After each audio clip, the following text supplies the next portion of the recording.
بسم اللہ الرحمن الرحیم وَقَضَى رَبُّكَ أَلَّا تَعْبُدُوا إِلَّا إِيَّاهُ وَبِالْوَالِدَيْنِ إِحْسَانًا إِمَّا يَبْلُغَنَّ عِندَكَ الْكِبَرَ أَحَدُهُمَا أَوْ كِلَاهُمَا فَلَا تَقُل لَّهُمَا أُفٍّ وَلَا تَنْهَرْهُمَا وَقُل لَّهُمَا قَوْلًا كَرِيمًا واخفض لهما جناح الذل من الرحمة وقل رب ارحمهما كما ربياني صغيرا.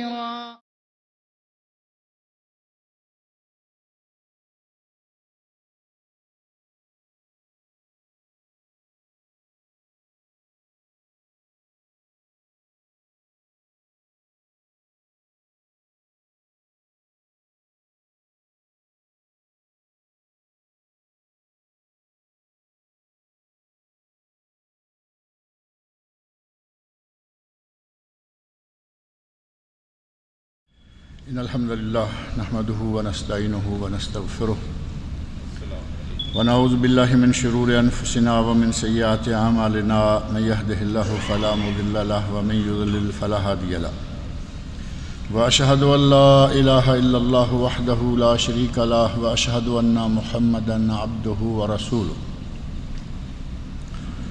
أما بعد فإن خير الحديث كتاب الله وخير الهدي هدي محمد صلى الله عليه وسلم وشر الأمور محدثاتها وكل محدثة بدعة وكل بدعة ضلالة وكل ضلالة في النار. رب اشرح لي صدري ويسر لي أمري واحلل عقدة من لساني يفقهوا قولي. رب أعوذ بك من همزات الشياطين وأعوذ بك رب أن يحضرون. اعوذ باللہ السمیع العلیم من الشیطان الرجیم وقضى ربك الا تعبدوا الا اياه وبالوالدين احسانا اما يبلغن عندك الكبر احدهما او كلاهما فلا تقل لهما اف ولا تنهرهما وقل لهما قولا كريما واخفض لهما جناح الذل من الرحمة وقل رب ارحمهما كما ربياني صغيرا. اللہ رب العزت نے انسان کے اس دنیا میں بھیجنے کے لیے جو ذریعہ اختیار فرمایا ہے وہ ہے انسان کے ماں اور باپ. اور یہاں اسی مسجد میں کچھ عرصہ پہلے ایک سلسلہ شروع کیا گیا تھا اور وہ سلسلہ تھا حقوق کا. سب سے پہلی قسط میں حقوق اللہ تعالیٰ کے بندے پر کیا حقوق ہیں، اور پھر اس کے بعد حقوق مصطفیٰ صلی اللہ علیہ وسلم، حقوق العباد میں سے حقوق مصطفیٰ. اور یہ سلسلہ جو ہے حقوق اللہ، حقوق مصطفیٰ، حقوق والدین، حقوق اولاد، حقوق زوجین، میاں کے حقوق، بیوی کے حقوق، استاد کے حقوق، پڑوسیوں کے حقوق، اور پھر آہستہ آہستہ درجہ بدرجہ مختلف لوگوں کے حقوق ہیں جن کی ادائیگی کرنا نہ صرف واجب بلکہ بہت ہی اجر و ثواب کا باعث بھی ہے. ان حقوق کے سلسلہ میں آج حقوق والدین، ماں باپ کے کتنے حقوق ہیں، کیا کیا حقوق ہیں، اور اس سلسلہ میں بھی خاص طور پر ماں اور باپ کے حقوق ادا کرنے کے علاوہ ان کے حقوق کی ادائیگی پر اللہ رب العزت کس طرح انسان کو اجر و ثواب سے نوازتا ہے، کتنا اجر عطا کرتا ہے. اس سلسلہ میں قرآن کریم میں کئی مقامات پر، جن میں سے آیت نمبر 23-24 سورہ بنی اسرائیل، جس کا دوسرا نام سورہ اسراء بھی ہے، یہ دو آیتیں میں نے پڑھی ہیں جن میں اللہ رب العزت نے ارشاد فرمایا ہے وَقَضَى رَبُّكَ أَلَّا تَعْبُدُوا إِلَّا إِيَّاهُ وَبِالْوَالِدَيْنِ إِحْسَانًا. اللہ نے یہ فیصلہ فرمایا ہے کہ عبادت کرو تو صرف اس کی، اور اپنے والدین کے ساتھ حسن سلوک سے پیش آؤ. گویا کہ اللہ رب العزت نے اپنی عبادت کے بعد جو دوسرا حکم دیا ہے وہ ماں باپ کے ساتھ حسن سلوک ہے. اور قرآن کریم میں ہی سورۃ النساء آیت 36 میں اللہ رب العزت نے فرمایا وَاعْبُدُوا اللَّهَ وَلَا تُشْرِكُوا بِهِ شَيْئًا وَبِالْوَالِدَيْنِ إِحْسَانًا. اللہ کی عبادت کرو، اس کے ساتھ کسی کو شریک نہ بناؤ. وَبِالْوَالِدَيْنِ إِحْسَانًا، اور ماں باپ کے ساتھ حسن سلوک کرو. اور سورہ لقمان کی آیت نمبر 14 میں اللہ رب العزت نے ارشاد فرمایا ان اشکر لی وَلِوَالِدَيْكَ إِلَيَّ الْمَصِيرُ، میرا شکر ادا کرو اور اپنے ماں باپ کا بھی شکر ادا کرو، اور تمہیں میری طرف ہی لوٹ کر آنا ہے. اللہ رب العزت نے اپنے شکر کے ساتھ اپنے والدین کا شکر اور اپنی عبادت کے ساتھ والدین کے ساتھ حسن سلوک کا حکم قرآن کریم میں دیکھیں کس طرح دونوں چیزوں کو جوڑ دیا ہے. اور ماں باپ جو ہمارے اس دنیا میں آنے کا سبب بنتے ہیں، انسان کی تخلیق تو اللہ کے ہاتھ میں ہے، لیکن دنیا میں انسان کو لانے کا سبب ماں اور باپ. اور ان ماں باپ کی خدمت، ان کے ساتھ حسن سلوک، ان کے ساتھ احسان کا رویہ، ان کے ساتھ اچھا سلوک اور برتاؤ کرنا انسان کی فطرت میں داخل ہے. جانور کا بچہ جو کوئی عقل نہیں رکھتا وہ بھی ایک عرصے تک اپنی ماں کے پیچھے پیچھے گھومتا نظر آئے گا، ماں اور باپ دونوں کے ساتھ.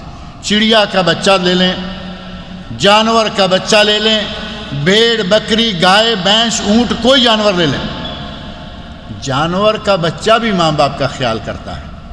یہ الگ بات ہے کہ بڑے ہو کر وہ چونکہ کسی شریعت کا پابند نہیں،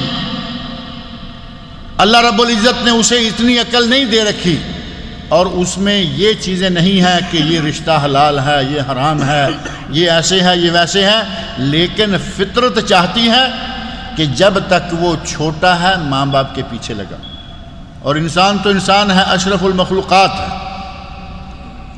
اللہ رب العزت نے اسے عقل دی ہے، اس عقل کا یہ تقاضا ہے کہ اپنے ماں باپ کے ساتھ حسن سلوک کرے، ان کی خدمت کرے. اور حسن سلوک اور خدمت کا اللہ رب العزت نے ثواب بھی بہت بتایا. نبی اکرم صلی اللہ علیہ وسلم کی احادیث پڑھیں، صحیح بخاری اور صحیح مسلم میں حضرت عبداللہ بن مسعود رضی اللہ عنہ فرماتے ہیں سألت رسول اللہ صلی اللہ علیہ وسلم ای العمل احب الی اللہ، اے اللہ کے نبی، اللہ کو سب سے پیارا عمل کون سا ہے؟ حضرت ابن مسعود فرماتے ہیں کہ میں نے پوچھا کہ اللہ کو سب سے پیارا عمل کون سا ہے؟ تو نبی صلی اللہ علیہ وسلم نے ارشاد فرمایا الصلاۃ علی وقتہا، اس کے وقت پر نماز کو ادا کرنا. نماز کے جو اوقات ہیں، ان الصلاۃ کانت علی المؤمنین کتابا موقوتا، قرآن میں اللہ نے فرمایا کہ نماز مومنوں پر اس کے اوقات میں فرض کی گئی ہے. فجر کو فجر کے وقت میں، ظہر کو ظہر کے وقت میں، عصر کو عصر کے وقت میں، مغرب کو مغرب کے وقت میں، اور عشاء کو عشاء کے وقت میں. یہ جن نمازوں کے اوقات مقرر ہیں اور جو فریضہ ہیں پنجگانہ، ان کو ان کے اوقات پر ادا کرنا نبی صلی اللہ علیہ وسلم فرماتے ہیں کہ سب سے افضل ترین عمل ہے اور اللہ کو سب سے یہ پیارا. میں نے پوچھا ثم ایو، اے اللہ کے نبی اس کے بعد کون سا عمل ہے؟ تو نبی صلی اللہ علیہ وسلم نے ارشاد فرمایا بر الوالدین، اپنے ماں باپ کے ساتھ نیکی کرنا. نماز اللہ کی عبادت اور ماں باپ کے ساتھ حسن سلوک اور اطاعت کرنا عبادت کے بعد دوسرا حکم، جیسے قرآن میں فرمایا وَقَضَىٰ رَبُّكَ أَلَّا تَعْبُدُوا إِلَّا إِيَّاهُ وَبِالْوَالِدَيْنِ إِحْسَانًا، عبادت اس کی کرو، اپنے ماں باپ کے ساتھ حسن سلوک سے پیش آؤ. اس حدیث میں بھی پہلے نماز اس کے وقت پر ادا کرنا، دوسرے نمبر پر پوچھا تو فرمایا بر الوالدین.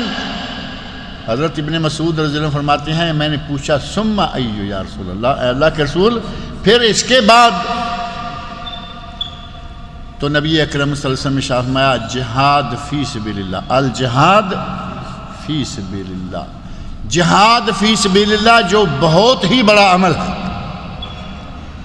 نبی صلی اللہ علیہ وسلم ایک حدیث میں فرماتے ہیں راس الامر الاسلام، دین کا سب سے چوٹی کا عمل جو ہے وہ ہے اسلام، مسلمان ہونا۔ وَذِرْوَةُ سِنَامِهِ الْجِهَادُ فِي سَبِيلِ اللَّهِ، اور اس کی کوہان، چوٹی بہت اونچی، اور پھر چوٹی کا سرا کون سا عمل ہے؟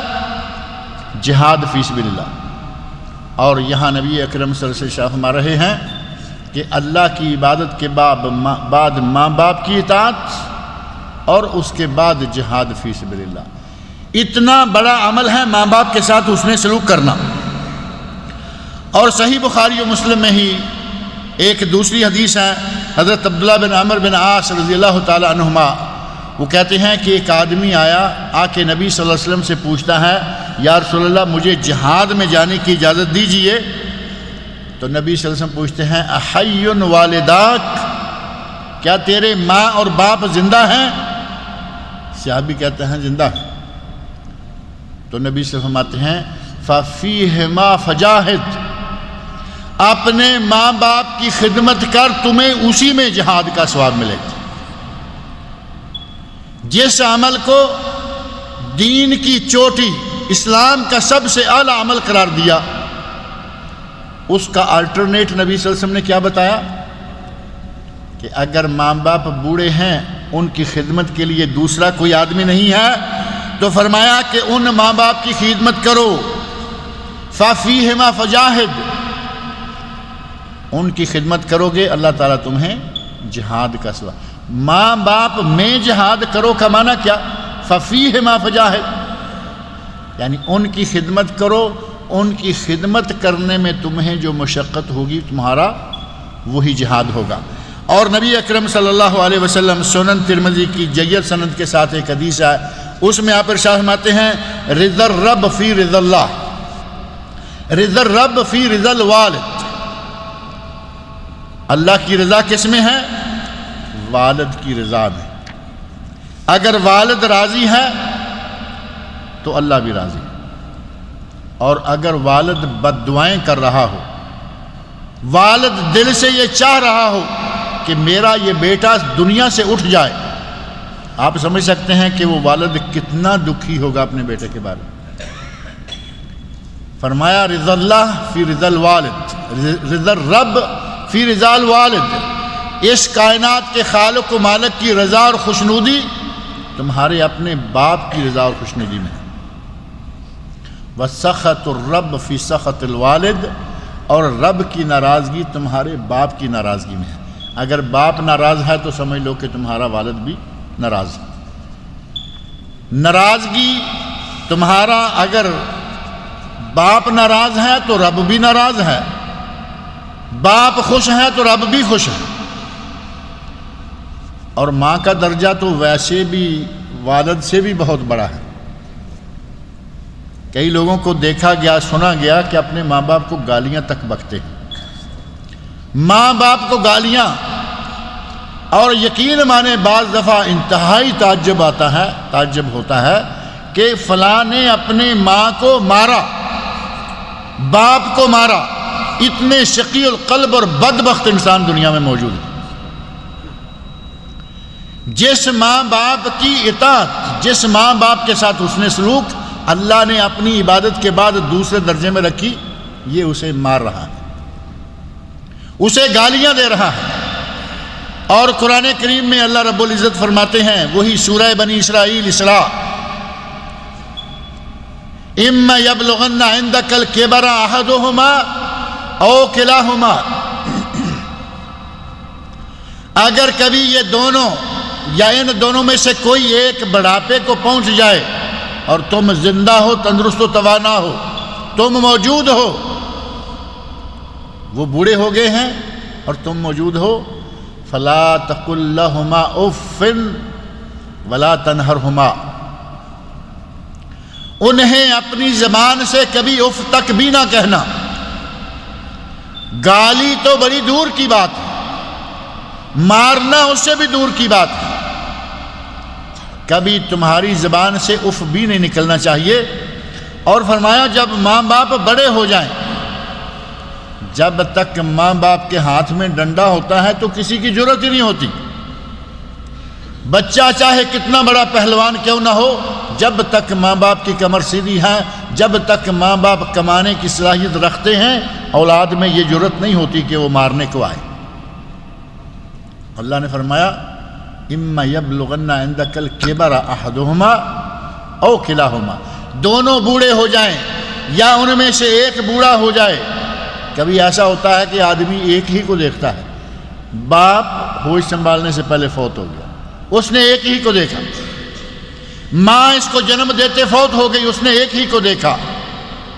فرمایا دونوں کو بوڑھے پاؤ یا ایک کو بوڑھے پاؤ، فلا تقل لهما اف ولا تنهرهما، نہ اف کہو نہ جھڑکو. یہ نہ ہو کہ اپنے شوہر سے کہتے پھریں کہ اس کو اب مسجد میں چھوڑاؤ، گھر کی چپس خراب کرتا ہے. بوڑھا باپ ہے، کبھی ایسا ہوتا ہے کہ غوطہ لگا، کھانسی آ گئی، تھوکنے کی نوبت، اور بڑی عمر میں اتنا ہوش نہیں ہے کہ اب ٹیشو تلاش کرتا پھرے، رومال لیتا پھرے، غوطہ لگا جلدی سے کہیں تھوک دیا. بہو نے دیکھا، کچھ کم نصیب بہویں بھی ایسی ہوتی ہیں، انہیں یہ نہیں پتا کہ یہ سسر میرے شوہر کا باپ ہے، میرے باپ کے قائم مقام ہے اس کی جگہ. کہتی ہیں کہ اس کو کہیں مسجد میں چھوڑاؤ، گھر کی چپس خراب کرتا ہے. ایک وقت تھا کہ یہ کماتا تھا اور اس نے اس بچے کو پالا، انگلی سے لگا کر چلنا سکھایا، اس کو کھلا پلا کر بڑا کیا، اس کو پڑھا کر لائق بنایا. اور آج یہ باپ کی بات کی بجائے بیوی کی بات سن رہا ہے کہ اس کو مسجد میں چھوڑو. اللہ کے گھر پھر آخری ٹھکانہ ثابت ہوئے نا. اگر بہو نے بھی کہا تو یہ نہیں کہا کہ کہیں پھینکو، یہ کہا اسے مسجد میں چھوڑا. اور اللہ کے گھر سے کبھی کسی کو یہ سننے کو نہیں ملے گا کہ میرے گھر سے نکل جا. اللہ رب العزت نے گھر سے نکلنے کا کب کہا ہے؟ فَإِذَا قُضِيَتِ الصَّلَاةُ فَانتَشِرُوا فِي الْأَرْضِ وَابْتَغُوا مِنْ فَضْلِ اللَّهِ. نماز مکمل ہو گئی، خطبہ سن لیا، نماز سے فارغ ہو گئے، اب زمین میں پھیل جاؤ. کیوں؟ اس لیے نہیں کہ میرا گھر تنگ ہو گیا، اس لیے کہ تم اللہ کا فضل تلاش کرو، روزی کماؤ. کیونکہ اسلام میں کسی پر بوجھ بننا جائز نہیں ہے. ہاتھ پاؤں توڑ کر گھر بیٹھا رہے، ہٹا کٹا جوان اور کمانے کے لیے نہ جائے، ماں باپ یا کسی بھائی کی کمائی پہ آسرا لگا کے بیٹھا رہے، اسلام اس کو پسند نہیں کرتا. فرمایا نماز مکمل ہو جائے، فانتشروا فی الارض، اب زمین میں پھیل جاؤ، وابتغوا من فضل اللہ، اور اللہ کا فضل تلاش کرو، روزی تلاش کرو، رزق تلاش کرو. اللہ نے گھر سے نکلنے کا جو حکم دیا تو کہا کہ جا کے روزی تلاش کرو. اور یہ گھر سے نکلنے کا حکم اس لیے دے رہے ہیں کہ یہ چپس خراب کر دیتا ہے، ٹائلیں خراب کر دیتا ہے، فرش خراب کر دیتا ہے. اللہ نے فرمایا اف تک نہ کہو، جھڑکو تک نہیں. اور جو آدمی بازو سے پکڑ کر نکال دے، ماں باپ کی خدمت میں اللہ رب العزت نے بہت ہی زیادہ اجر و ثواب رکھا. اور ماں تو وہ ہستی ہے جس کے بارے میں قرآن کریم میں اللہ نے فرمایا کہ تجھے تیری ماں نے 9 مہینے اپنے پیٹ میں رکھا. حملت کا اموں کا وہنن علی وہن، تکلیف پر تکلیف برداشت کر کے، قدم قدم پر ہر ماہ اس کی تکلیف بڑھتی جا رہی ہے. جیسے جیسے ڈلیوری کا وقت قریب آ رہا ہے اس کی مشقت میں اضافہ ہو رہا ہے. جس ماں نے تمہیں اس انداز سے پالا اس کا حق کتنا ہے؟ حضرت عبداللہ ابن عمر رضی اللہ عنہما سے روایت ہے، وہ کہتے ہیں کہ ایک آدمی نے اپنی ماں کو کندھے پہ اٹھایا ہوا ہے، اور وہ کہتا ہے کہ میں اپنی ماں کے لیے نرم سواری ہوں، نرم طبیعت سواری ہوں، ماں ناراض ہو بھی تو ہوتی رہے، میں کبھی ناراض نہیں ہوتا۔ اپنی ماں کو کندھے پہ اٹھا کے رکھتا ہوں، ماں کے لیے نرم سواری ہوں، کبھی بدکتا نہیں، کبھی ماں کو کندھے سے گراتا نہیں، کبھی ماں پر ناراض نہیں ہوتا، ماں ناراض ہوتی ہے تو ہوتی رہے۔ یہ شعر پڑھا اس آدمی نے، اور حضرت عبداللہ بن عمر رضی اللہ عنہما سے کہتا ہے اے ابن عمر کیا خیال ہے؟ انی لہا بعیرہا المذلل، میں اس کا اونٹ ہوں مذلل، عاجز، اس کے تابع، اس کے سامنے بالکل کبھی بھی گردن نہ اٹھانے والا۔ ان ازعرت رکابہا لم ازعر، یہ کبھی ناراض بھی ہوگی، مجھے اوپر سے مارے گی بھی، میں کبھی ناراض نہیں۔ اور ساتھ ہی کہا کہ ابن عمر کیا میں نے اپنی ماں کا حق ادا کر دیا؟ اسلام نے ماں کے بڑے حقوق بتائے ہیں، اب میں اپنی ماں کی خدمت کے لیے اسے کہیں بھی جانا ہونا ہو میں اپنے کندھے پہ اٹھا کے لے کے جاتا ہوں، کبھی میں ناراض نہیں ہوتا، کبھی میں اف تک نہیں کہتا۔ کیا میں نے اپنی ماں کا حق ادا کر دیا؟ حضرت ابن عمر رضی اللہ عنہ فرماتے ہیں کہ اے اللہ کے بندے، تو نے اپنی ماں کی اس ایک رات کا حق کبھی تک ادا نہیں کیا جس رات اس نے تجھے جنم دیا تھا۔ جس رات تجھے جنم دیا اس رات جتنی تکلیف اس نے برداشت کی، یا جس وقت بھی اس نے تجھے جنم دیا، اس نے جو آہیں بھری تیری ولادت کے وقت تکلیف سے، ایک آہ کا حق بھی ادا نہیں ہوا، اور تو کہہ رہا ہے کہ ساری عمر کا حق۔ اور ایسا ہی ایک معاملہ حضرت عمر فاروق رضی اللہ عنہ کے ساتھ بھی پیش آیا۔ آدمی کہتا ہے کہ میری ماں، اسے جو بھی حاجت ہوتی ہے اس وقت میری کمر یا میری پشت اس کے لیے سواری ہوتی، میری پشت سواری ہوتی ہے، یعنی کہیں جانا ہو اٹھا کے لے جاتا ہوں، کوئی کام ہو ماں کو اپنی کمر پہ لاد کے لے جاتا ہوں۔ اے عمر فاروق رضی اللہ عنہ، کیا میں نے اپنی ماں کا حق ادا کر دیا؟ انہوں نے کہا نہیں کیا۔ تو نے اپنی ماں کا بھی حق ادا نہیں کیا، کیونکہ تیری ماں نے جن دنوں تجھے پالا ان دنوں وہ اسی طرح کرتی تھی، تیری خدمت کرتی تھی، تجھے اٹھائے اٹھائے پھرتی تھی، اور سب سے بڑھ کر بات یہ ہے کہ وہ تمہیں اٹھائے پھرتی تھی، تیری زندگی کی اسے تمنا تھی، اور تو اب اسے اٹھائے پھر رہا ہے اور تجھے اس کی موت کی تمنا ہے۔ یہ نیچرل بات ہے۔ مرض جب بڑھ جائے تو پھر گھر والے بھی کہتے ہیں کہ یا اللہ اب اسے سنبھال لے، یعنی دل میں، زبان سے نہ کہیں گے، دل میں آ جائے گی کہ یا اللہ اب اسے سنبھال لے، کیونکہ بیماری لمبی ہو گئی، عمر بڑی ہے، اب سنبھلنے کا کوئی نظر نہیں آتے حالات، تو اسے سنبھال لے۔ عمر فاروق فرماتے ہیں کہ تو نے اب اس کی خدمت کی، اس نے تب تیری خدمت کی، اس وقت وہ تیری زندگی کے خواہشمند تھے، آج تو ان کی موت کا خواہشمند ہے، تو برابر کیسے ہو سکتا؟ اللہ رب العزت نے نبی اکرم صلی اللہ علیہ وسلم کی زبان مبارک سے والدین کے سلسلہ میں بہت ساری احادیث میں بہت ہی زیادہ اجر و ثواب بتایا ہے، حتیٰ کہ صحیح مسلم میں حضرت ابو ہریرہ رضی اللہ عنہ فرماتے ہیں، ایک واقعہ بڑا معروف ہے، ابن حبان، ابن خزیمہ، مستدرک امام حاکم میں بھی ہے کہ نبی صلی اللہ علیہ وسلم نے ممبر کی سیڑھیوں پہ قدم رکھا، آمین آمین آمین کہا، اور اسی کی روایت جو صحیح مسلم میں ہے اس میں ممبر کا ذکر نہیں، سیڑھیوں کا ذکر نہیں، آمین کا ذکر نہیں، صرف اتنا ہے راغم انفو راغم انفو راغم انفو، اس کی ناک خاک آلودہ ہو، اس کی ناک خاک آلودہ ہو، اس کی ناک خاک آلودہ۔ 3 مرتبہ نبی اکرم صلی اللہ علیہ وسلم نے یہ بات ارشاد فرمائی، اور تیسری مرتبہ فرمایا من ادرک ابویہ عند الکبر، جس نے بڑھاپے میں اپنے ماں باپ کو پایا۔ آدمی جب جوان ہو جاتا ہے تو ماں باپ آٹومیٹک بوڑھے ہو جاتے ہیں۔ جس نے بڑھاپے میں اپنے ماں باپ کو پایا، احدہما او کلاہما، دونوں کو یا ایک کو. ثم لم يدخلاہ الجنہ، اور پھر انہوں نے اسے جنت میں داخل نہ کر دیا. ماں باپ کی اتنی خدمت نہ کی کہ وہ دعائیں مانگیں اپنے بچے کے لیے، دل سے خوش جائیں اس دنیا سے اپنے بچے کی طرف سے، اور اللہ اسے بخش نہ لے. 3 مرتبہ فرمایا اس کی ناک خاک آلودہ ہو، یعنی دوسرے لفظوں میں اس کا ستیہ ناش. اور یہ کون فرما رہے ہیں؟ حضرت محمد رسول اللہ صلی اللہ علیہ وسلم.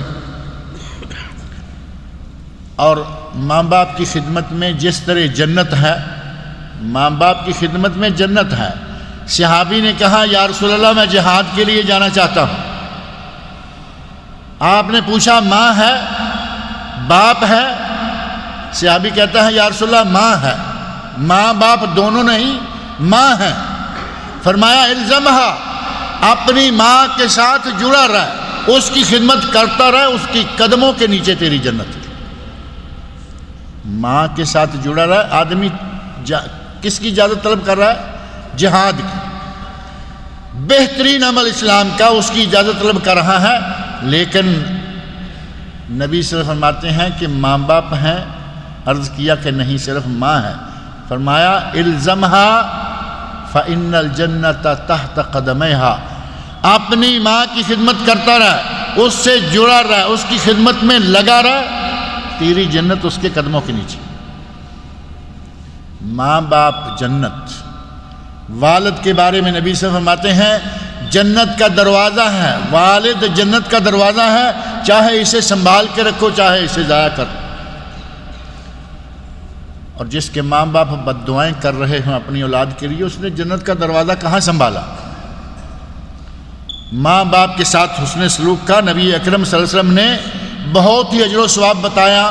آخرت میں جنت ملے گی، دنیا میں بھی نجات ملے گی. ایک واقعہ بڑا مشہور و معروف ہے. 3 آدمی باہر نکلے، بنی اسرائیل کا واقعہ، لیکن نبی صلی اللہ علیہ وسلم کا بیان کیا ہوا صحیح بخاری شریف میں اور صحیح مسلم میں موجود ہے. 3 آدمی نکلے، راستے میں بارش زوردار ہوئی، ایک غار میں داخل ہو گئے، اور اس غار میں داخل ہوئے، بہت بڑی چٹان لڑکی اور اس نے آ کے غار کا منہ بند کر دیا. یہ کئی مرتبہ واقعہ یہاں ذکر ہوا ہے. اب کہتے ہیں کہ کوئی ایسی بات کرو، کوئی ایسا عمل یاد کرو کہ جو عمل صرف اللہ کے لیے کیا ہو، اور اس عمل کا اللہ سے واسطہ، اللہ کو واسطہ دو کہ یا اللہ میرے اس عمل کی وجہ سے مجھے نجات دلا دے.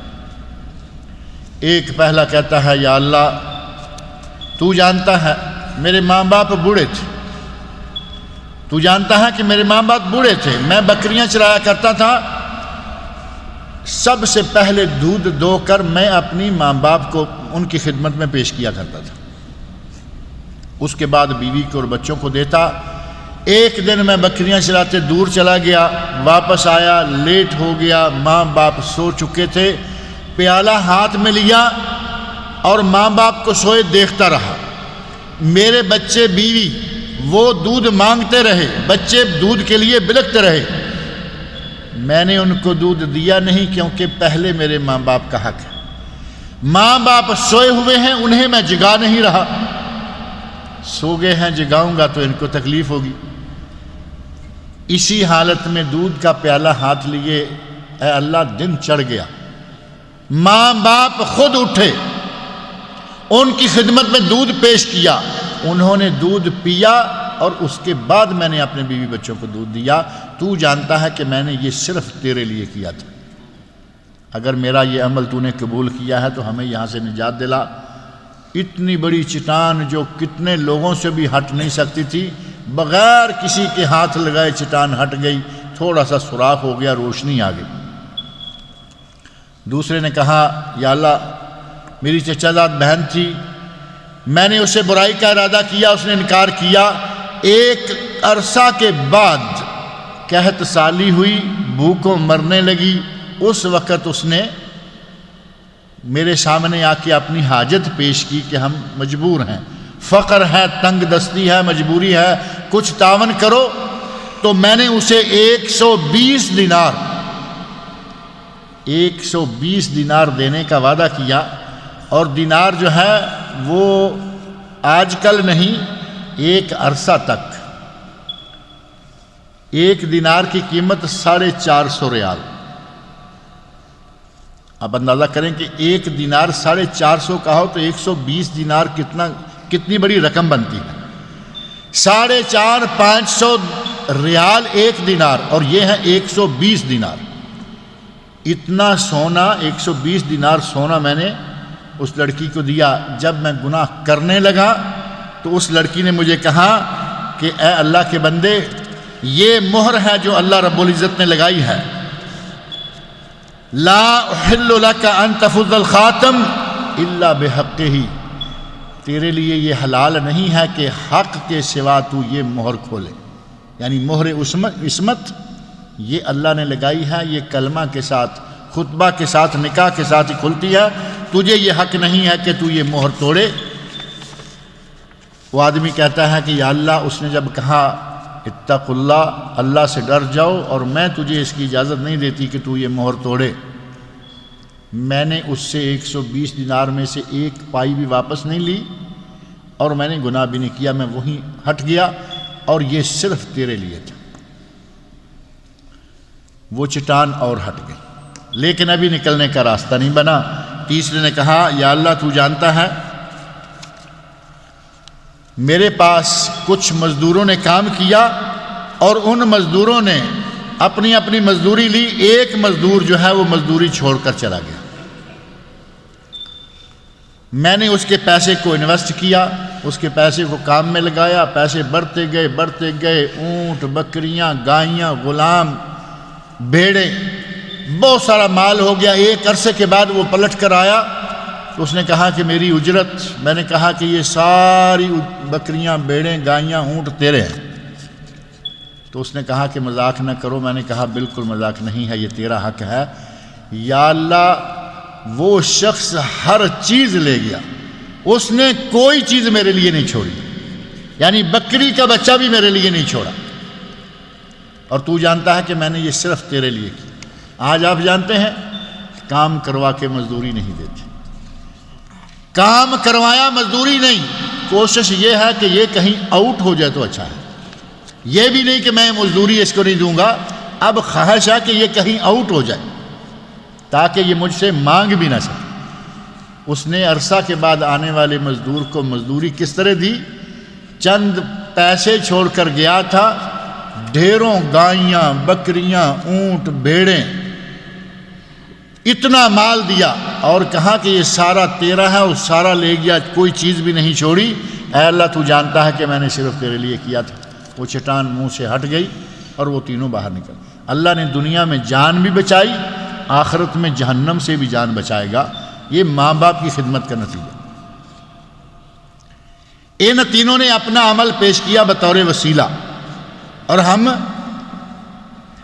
ان تینوں نے بطور وسیلہ اپنا اپنا عمل پیش کیا۔ کسی پیر کو آواز لگائی، کسی بزرگ کو بلایا، شیخ عبد القادر جیلانی آؤ، شیخ علی حجویری جس کو داتا صاحب کہتے ہیں آؤ، نظام الدین آؤ، کسی کو آواز لگائی، اپنا عمل پیش کیا۔ یہ ہے صحیح وسیلہ، اپنا عمل پیش کریں، کوئی حرج نہیں۔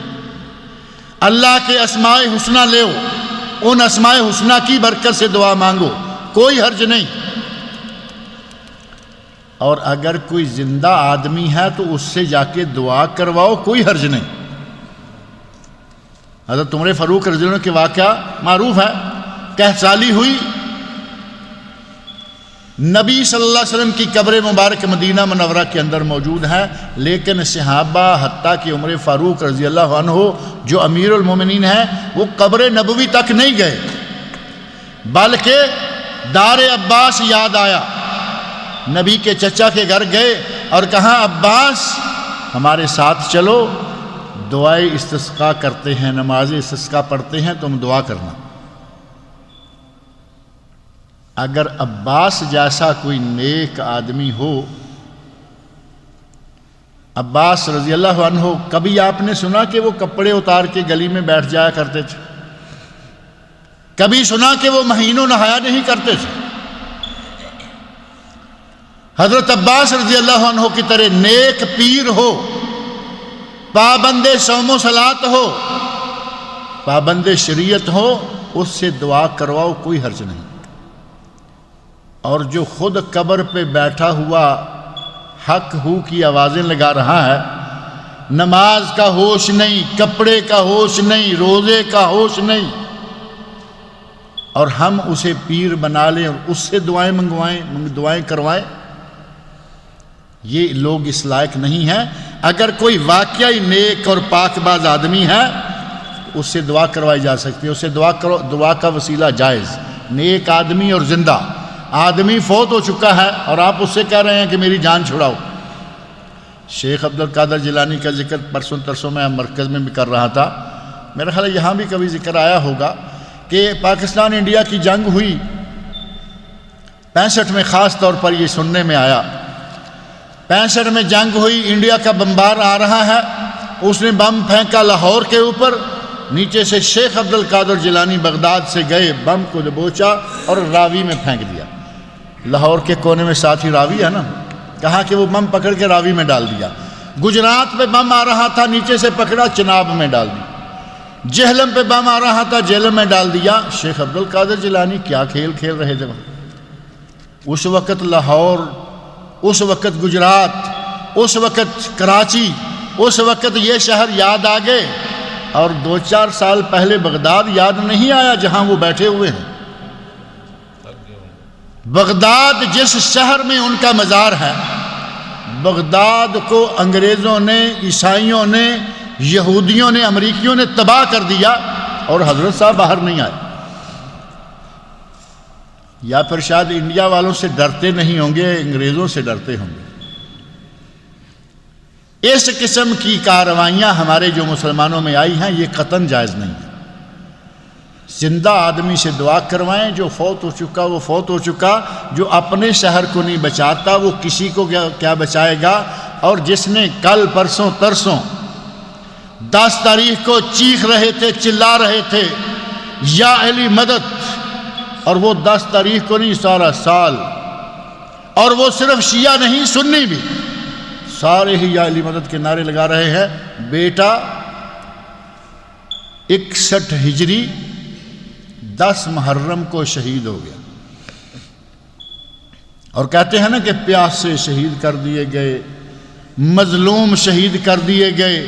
کربلا کے میدان میں کنکریاں تھیں، فاطمہ الزہرا رضی اللہ عنہا رات گئیں، جا کے کنکریوں پہ ہاتھ پھیرا، جگہ کو صاف کیا۔ کسی نے پوچھا اماں کیا کر رہی ہو؟ تو کہا کہ صبح میرے بیٹے کا لاشا یہاں گرے گا۔ فاطمہ وہاں پہنچی، کہتے ہیں کہ فاطمہ آ رہی،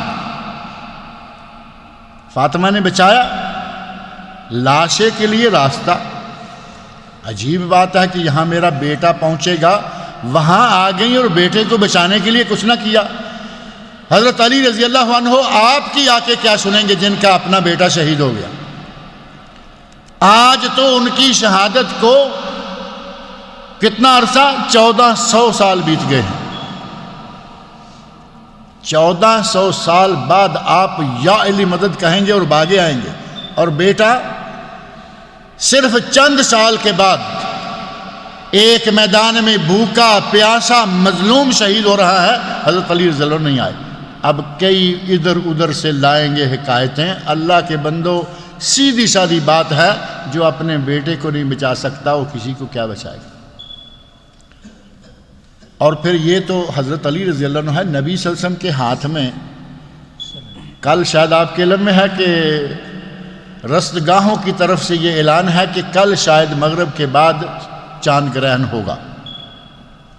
نبی صلی اللہ علیہ وسلم کے عہد مبارک میں سورج گرہن لگا، اور سورج گرہن اس دن لگا جس دن نبی صلی اللہ علیہ وسلم کا بیٹا حضرت ابراہیم رضی اللہ عنہ فوت ہوئے۔ ابراہیم رضی اللہ عنہ کو نبی صلی اللہ علیہ وسلم نے اپنے ہاتھوں میں اٹھایا ہوا ہے۔ ابھی یہ بچہ شیر خوار ہے، دودھ پینے کی عمر کا بچہ ہے، ہاتھوں میں اٹھایا ہوا ہے، آنکھوں سے آنسو جاری ہیں، بچے کی سانسیں ٹوٹ رہی ہیں، نبی صلی اللہ علیہ وسلم نے اپنی زبان مبارک سے فرمایا ابراہیم تیرے جانے کا ہمیں بہت غم ہے، تیرے جانے کا بہت غم ہے، لیکن زبان سے کوئی ایسی بات نہیں نکالیں گے جو ہمارے رب کو ناراض کرے۔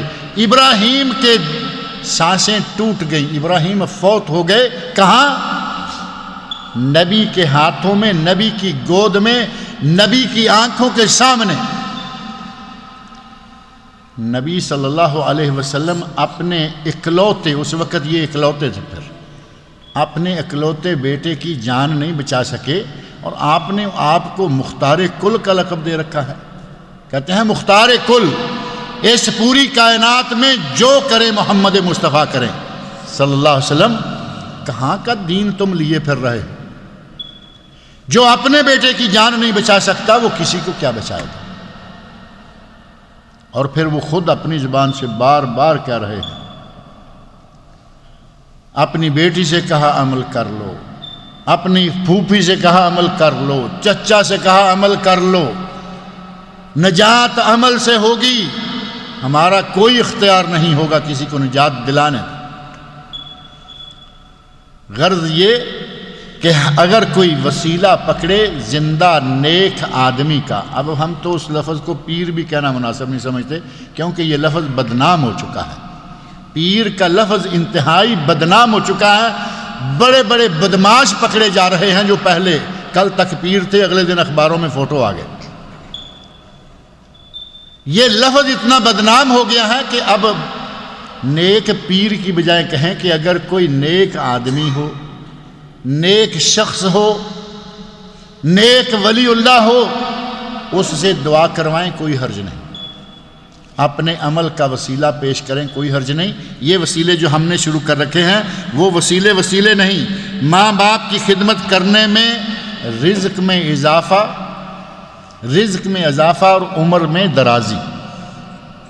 کسی کو اگر چاہیے کہ میری عمر لمبی ہو جائے تو یہ ٹانک مانک کھانے کی بجائے ماں باپ کی خدمت کریں۔ ہم کوشش کرتے ہیں کہ یہ کھاؤ وہ کھاؤ، ایسے رہو ویسے رہو۔ اگر کسی کو لمبی عمر چاہیے ماں باپ کی خدمت کریں، کسی کو رزق چاہیے ماں باپ کی خدمت کریں۔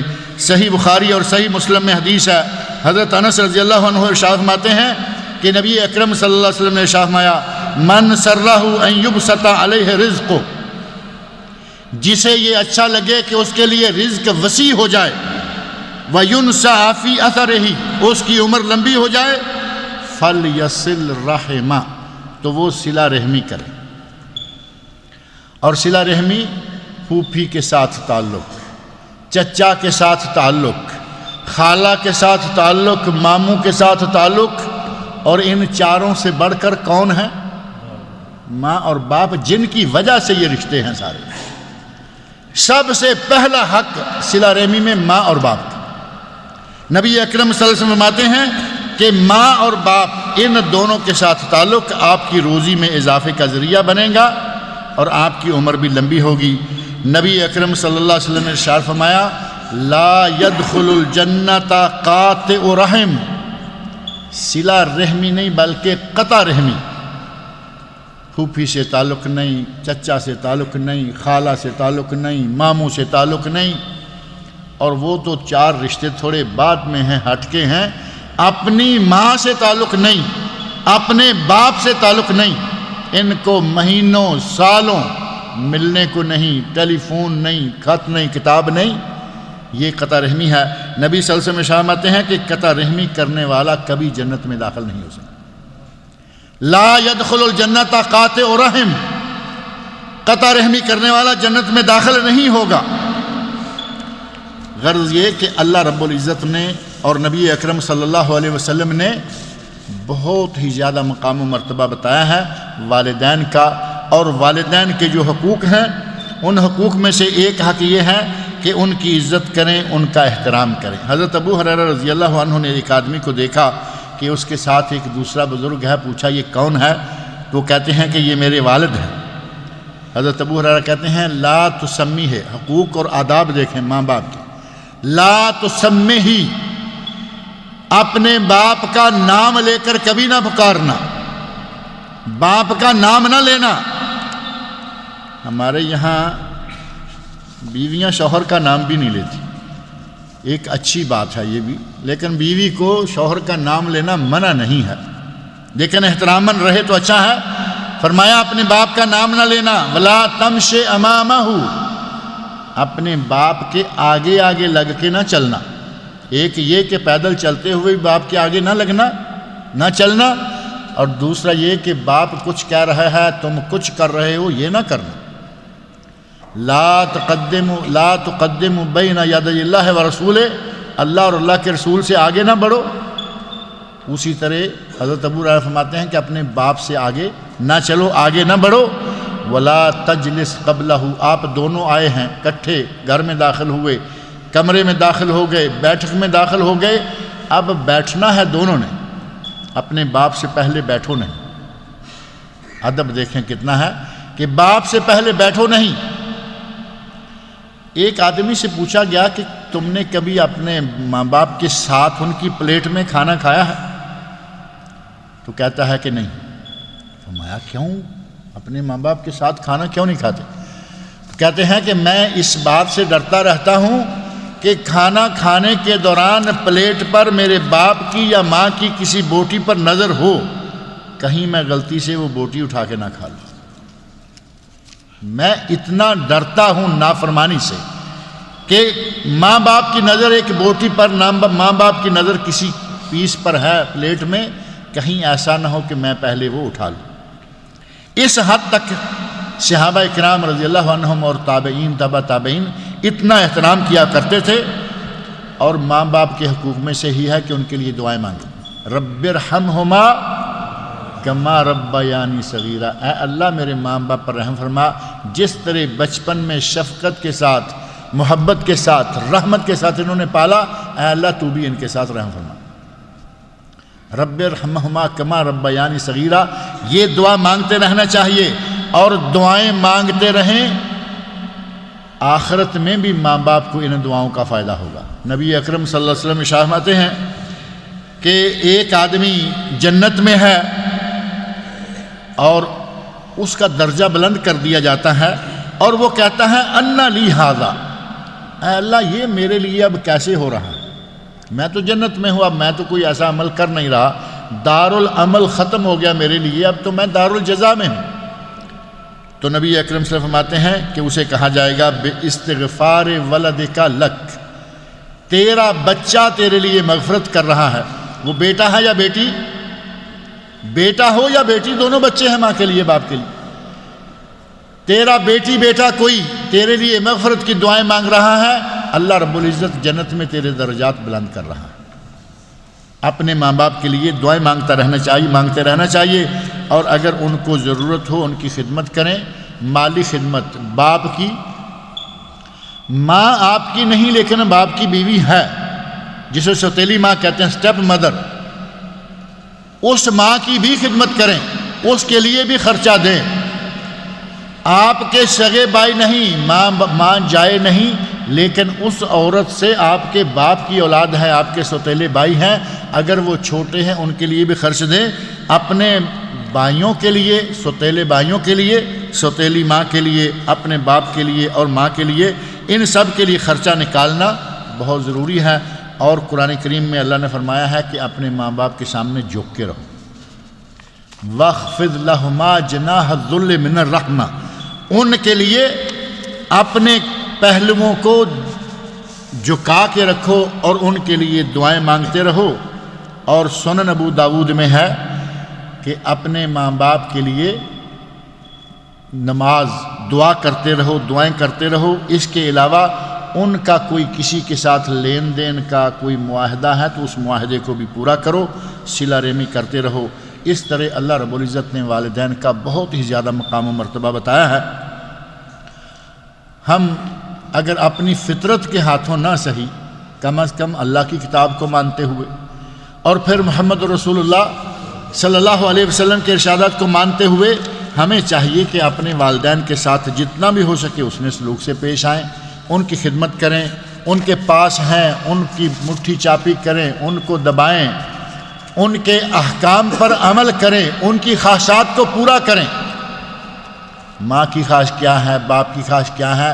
اللہ رب العزت نے قرآن کریم میں فرمایا ہے سورہ یاسین میں کہ جب ہم کسی کو بوڑھا کر دیتے ہیں وَمَن نُعَمِّرْهُ نُنَكِّسْهُ فِي الْخَلْقِ، جسے ہم لمبی عمر دیتے ہیں اسے ہم پلٹا دیتے ہیں تخلیق میں، بڑا ہو کر بھی بچوں کی طرح حرکتیں کرنے لگتا ہے۔ ہمیں ماں باپ کی خواہشات کو پورا کرنا ہے۔ ماں کا جی چاہ رہا ہے کہ مجھے کوئی میٹھی چیز چاہیے، یہ چاول بھونے ہوئے چاہیے، میٹھے چاہیے، اب ہم آنکھیں نکال کے دیکھتے ہیں، لو اس کو چاول چاہیے۔ یہ کوئی بچی ہے؟ بچپن میں چاول کھایا کرتے ہیں بھون کے۔ بابا کا جی چاہتا ہے کہ میں بھٹا مکئی کا کھوسا وہ مجھے گلا کے دے دو، دانت کام نہیں کر رہے نرم کر کے دے دو۔ کہتے ہیں جب تمہارے دانت نہیں رہے تو کیا مطالبے کر رہے؟ اندر دل تو ہے نا، اور دل بھی اب بچے کا ہو چکا ہے۔ اور یہ قرآن کریم کا ارشاد ہے وَمَن نُعَمِّرْهُ نُنَكِّسْهُ فِي الْخَلْقِ، جسے ہم لمبی عمر دیتے ہیں اسے پلٹا دیتے ہیں۔ اب وہ بچوں کی طرح خواہشات کر رہا ہے۔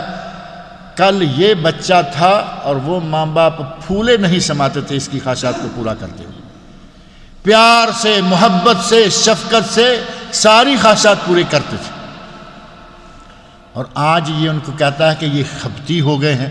اب دیکھو کس وقت آ کے چاول مانگ رہے ہیں، کس وقت آ کے یہ مکئی کا بھٹا طلب کر رہے ہیں۔ اب ہی تو وقت آیا ہے تمہاری آزمائش کا۔ ہمیں چاہیے کہ ان آزمائشوں پہ پورے اتریں، اپنی ماں باپ کی خدمت کریں۔ فطرت مطالبہ، قرآن کا مطالبہ، نبی اکرم صلی اللہ علیہ وسلم کے ارشادات کا مطالبہ، ہر چیز کا مطالبہ ہے کہ ماں باپ کے ساتھ حسن سلوک سے پیش آیا کریں۔ اگر بات سچ ہو گئی، کوئی یقینی بات تو 100% نہیں ہو سکتی، لیکن رصدگاہیں چونکہ کافی ساری چیزیں جو بتاتے ہیں تجربات سے اور علم فلکیات کے ذریعے سے، وہ کافی ساری صحیح نکلتی آ رہی ہیں۔ اگر کل واقعی چاند گرہن ہوا تو نبی صلی اللہ علیہ وسلم نے فرمایا ہے کہ جب تم دیکھو کہ چاند کو یا سورج کو گرہن لگا ہے، فوراً مسجدوں میں آ جاؤ اور نماز پڑھنا شروع کر دو۔ تو مسجدوں میں جماعت ہوتی ہے، یہاں آپ کو معلوم ہے سورج گرہن لگے تب جماعت ہوتی ہے، چاہے کسی وقت بھی لگ جائے۔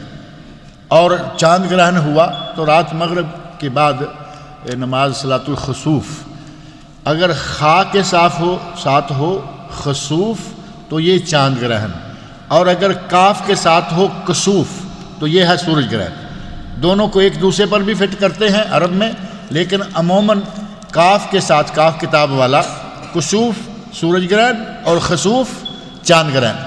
چاند گرہن کی کل مغرب کے بعد توقع ہے۔ اگر ہوا تو جہاں جہاں کسی کو موقع ملے نماز صلاۃ الخسوف پڑھیں۔ اور صلاۃ الخسوف کے بعد نبی اکرم صلی اللہ علیہ وسلم نے خطبہ بھی دیا تھا، اگر اللہ نے توفیق دی تو انشاءاللہ وہ خطبہ اور اس سے کچھ متعلقہ باتیں اگر یہاں میں پہنچا تو درس میں دے دوں گا انشاءاللہ، اور نماز کی جماعت بھی انشاءاللہ یہاں ہوگی۔ لکھا ہے کہ فقہا اور محدث میں سے کس کی بات لی جا سکتی ہے؟ فقہا محدثین بھی ہوتے ہیں، محدثین فقہا بھی ہوتے ہیں۔ یہ نہ سمجھ لیں کہ جو فقیہ ہے محدث نہیں، جو محدث ہے فقیہ نہیں۔ امام بخاری رحمۃ اللہ علیہ امام المحدثین شمار ہوتے ہیں، اور ان کی فقہ بڑے بڑے فقیہ نہیں سمجھ سکتے۔ فقہ الامام البخاری فی تبویب، بڑے بڑے علماء نے کہا ہے کہ امام بخاری کی فقہ اگر کسی نے دیکھنی ہو تو وہ جو باب قائم کرتے ہیں وہ باب صرف پڑھ لیں، آپ کو پتہ چلے گا کہ امام صاحب کتنے بڑے فقیہ تھے۔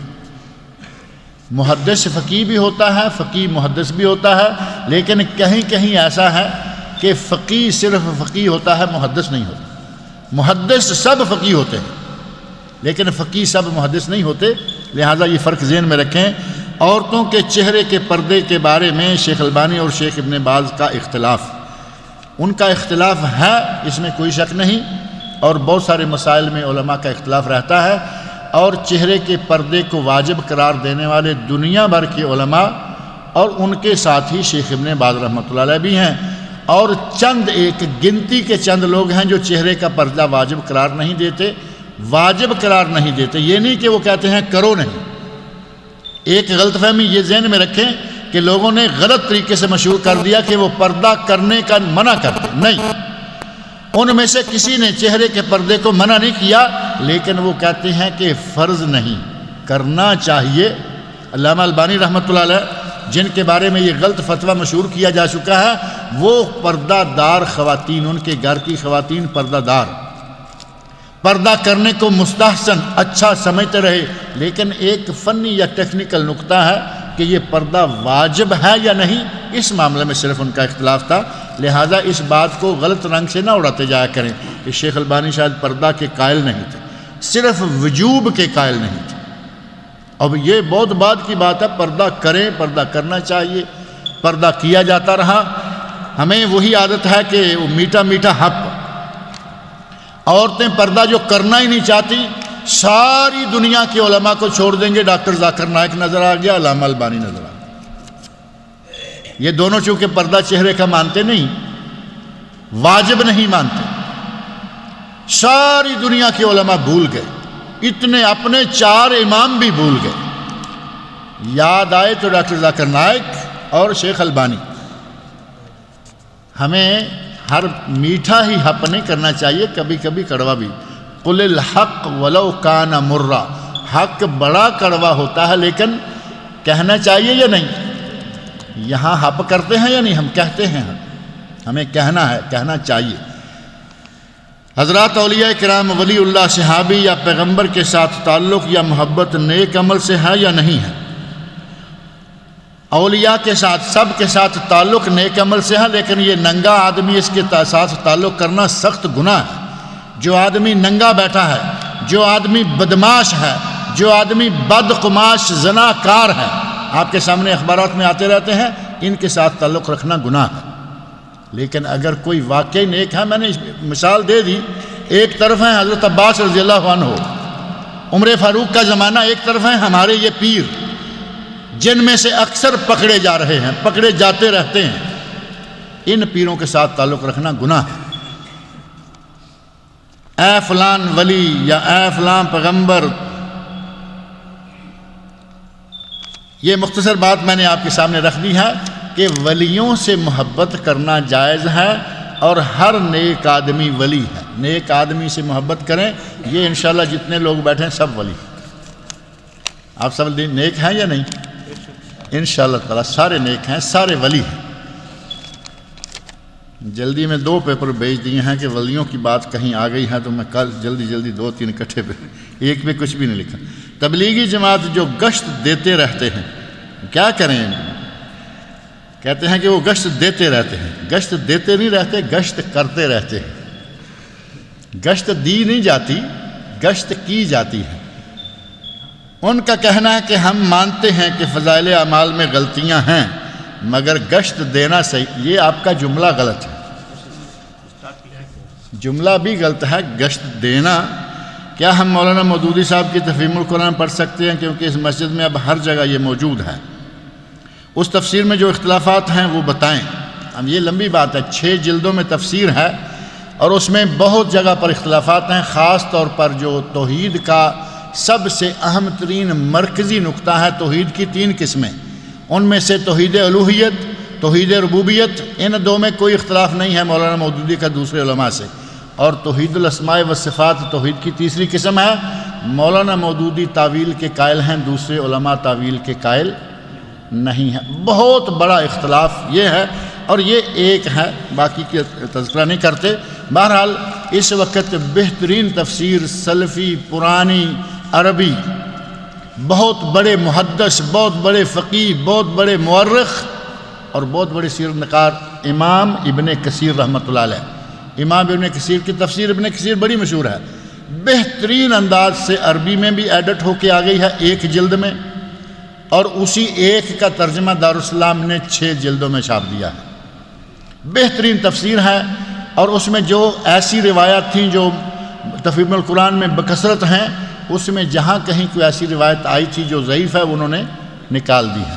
لہذا 6 جلدوں میں بہترین کتاب یہ ہے، 6 میں ہی وہ ہے، اور اس میں کوئی ایسی چیز نہیں رہی جس میں کہا جائے کہ وہ عقائد کے خلاف ہے یا ضعیف روایتیں اس میں آ گئی ہیں۔ انہوں نے کہیں کہیں کوئی ضعیف روایت رہ گئی ہے، اس کے نیچے لکھ دیا ہے کہ یہ روایت ضعیف ہے۔ دو میاں بیوی ہیں، بیوی کا انتقال ہو جاتا ہے، پھر اس کو جب قبر میں اتارا جاتا ہے تو اس وقت اگر شوہر نے بیوی کا چہرہ دیکھ لیا تو کیا نکاح ٹوٹ جائے گا؟ اب دیکھیں یہ کس وقت نکاح کے چکر میں گھوم رہے ہیں، اس کو قبر میں اتار رہے ہیں اور پھر بھی نکاح کی بات کر رہے ہیں۔ میاں بیوی کے تعلق کو نبی اکرم صلی اللہ علیہ وسلم کے ارشادات میں اگر سمجھیں تو یہ مسئلہ یہاں مجھے یاد پڑتا ہے کہ میں نے کئی ایک مرتبہ ذکر کیا ہے، شوہر بیوی کو، بیوی شوہر کو مرنے کے بعد غسل دے سکتے ہیں۔ جب غسل دے سکتے ہیں تو چہرے کی بات کیا رہ گئی؟ عجیب ہمارے یہاں یہ سلسلہ چل نکلا ہے، کہیں گے جی جیسے ہی موت ہوتی ہے نکاح ٹوٹ جاتا ہے، موت ہوئی نکاح ٹوٹ گیا، وہابی کے پیچھے نماز پڑھ لی نکاح ٹوٹ لیا۔ ہمارے مولویوں نے نکاح توڑنے کے بھی دیکھیں کتنے کھاتے کھول رکھے ہیں نئے نئے، جن کا قرآن و سنت سے کوئی ذکر نہیں ملتا۔ علامہ محمد بن عبداللہ بن سبیل حافظہ اللہ جو امام حرم ہے اس وقت، بزرگ ترین امام وہی ہے، پاکستان میں سب سے پہلے وہی گئے تھے، اس وقت معروف ہوا امام کعبہ۔ امام کعبہ پاکستان میں گئے، جہلم میں بہت بڑی جماعت ہوئی، لاہور میں بہت بڑی جماعت ہوئی، دوسری جگہوں پر بہت بڑی جماعت ہوئی، اور پاکستان کے کچھ مولویوں، سارے تو نہیں، کچھ مولویوں نے فتویٰ دے دیا کہ جن جن لوگوں نے اس امام کے پیچھے نماز پڑھی ہے اس کا نکاح ٹوٹ گیا۔ اب نماز تو پڑھ کے آئے تھے نا مرد بیچارے، نماز تو پڑھ کے آئے تھے مرد، عورتوں کا کیا قصور ہے؟ ان ساری کی ساری کو متعلقہ کر کے رکھ دیا۔ ہمارے یہاں نکاح توڑنے کی عجیب عجیب قسم کی باتیں ہیں۔ نبی اکرم صلی اللہ علیہ وسلم فرماتے ہیں، آپ کے حضرت عائشہ رضی اللہ عنہا کے سر میں دو تین واقعات مختصر انداز سے میں بتا دیتا ہوں، ٹائم ویسے نہیں ہے، ابھی پرچیاں اور بھی آ رہی ہیں۔ حضرت عائشہ رضی اللہ عنہ کے سر میں درد ہوا، کہتی ہیں واہ راسا، ہائے میرا سر، تکلیف میں جو آدمی کہتا ہے۔ نبی صلی اللہ علیہ وسلم پاس ہیں، فرمایا واہ راسا، حضرت عائشہ ہنسنے لگی، کہتی ہیں یا رسول اللہ آپ کو کیا ہے، مجھے تو درد ہے، آپ کو کیا ہے، بس یہی آپ چاہتے تھے کہ ذرا غم غلط ہو جائے۔ کہتے ہیں، فرماتے ہیں نبی صلی اللہ علیہ وسلم، عائشہ کبھی تم میری عمر میں، میری زندگی میں فوت ہو جاؤ، توجہ سے سنیں، اگر کبھی تم فوت ہو جاؤ میں تجھے غسل دوں، تجھے کفن دوں، تیرا جنازہ پڑھوں، تجھے قبر میں اتاروں۔ کہتے ہیں جی وہ تو نبی کا معاملہ ہے، چلیے نبی کے بعد آ جائیے۔ حضرت فاطمہ الزہرا رضی اللہ عنہا نے وصیت کی تھی کہ مجھے غسل دے میرا شوہر علی رضی اللہ تعالی عنہ، اور انہوں نے غسل دیا، تاریخ شاہد ہے کہ حضرت فاطمہ کو حضرت علی نے غسل دیا۔ حضرت علی تو نبی نہیں تھے نا، نہ فاطمہ نبی تھی رضی اللہ تعالیٰ عنہ۔ اور تیسری مثال ہے، آل بیت میں سے بھی اب باہر آ جائیں، حضرت ابو بکر صدیق رضی اللہ عنہ، ان کو غسل دیا ان کی بیوی اسماء بنت امیس رضی اللہ تعالیٰ عنہ۔ اور نبی صلی اللہ علیہ وسلم کی بیویاں کہتی ہیں اگر کبھی ہمیں یہ بات اس وقت، یعنی حالات کچھ ایسے بن گئے، ہمیں اس وقت کبھی یہ بات ذہن میں آتی، ہم نبی صلی اللہ علیہ وسلم کو غسل خود دیتی۔ آپ کہاں گھوم رہے ہیں کہ قبر میں اتارتے وقت اگر ایسا ہو گیا تو نکاح ٹوٹ جائے گا۔ اللہ رب العزت مجھے اور آپ سب لوگوں کو نیک عمل کی توفیق عطا فرمائے۔